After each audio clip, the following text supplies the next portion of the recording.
नमस्कार, आप देख रहे हैं केडी न्यूज। केडी न्यूज में आपका स्वागत है। सुल्तानपुर जनपद में गुरुवार से संविदा विद्युत कर्मियों का धरना प्रदर्शन शुरू हो गया है।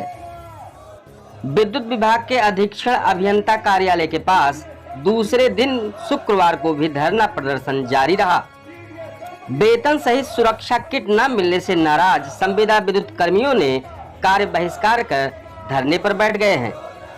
वहीं सैकड़ों संविदा कर्मियों ने मांगे पूरी न होने तक काम करने से इनकार कर दिया है।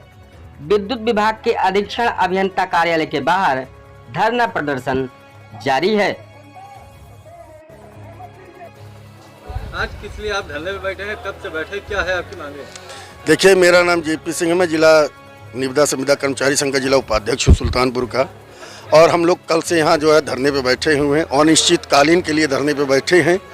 हमारी 13 सूत्री मांगे हैं, जिन मांगों को जब तक कार्यदायी संस्था द्वारा और सक्षम अधिकारियों द्वारा संपूर्ण नहीं कराया जाता है तब तक हम इसी तरह धरने पे बैठे रहेंगे। और आपकी नहीं पूरी होती है, क्या आगे आप करते हैं और किस तरह की ठोस डाल रहे हैं? हमारी तरफ से हम लोग इसी तरह अनिश्चितकालीन हड़ताल में रहेंगे।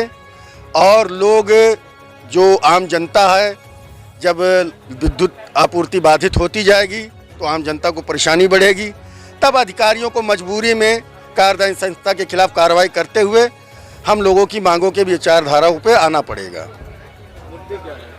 मुद्दे हमारे ईपीएफ के हैं, संविदा कर्मचारियों के वेतन के हैं, और जो हमारे एक्सीडेंटल भाई हैं उनके वेतन के हैं, और कुछ टीडीएस कंपनी जो मीटर बिलिंग का कार्य करती है, जो टेंडर में 14 रुपए के रेट से अपना बिल प्रस्तुत करती है मुख्यालय को, और वो मीटर रीडर को 4 रुपए के पर बिल देती है। इनके खिलाफ मैं ये जानना चाहता हूँ कि इनके द्वारा क्या श्रम विभाग के नियमानुसार जो मानक बनाया गया है कि एक मिनिमम बेजक 250-300 रुपये जो भी निर्धारित हो सरकार का, उससे प्रतिदिन नीचे की दर से क्या भुगतान किया जाना चाहिए था।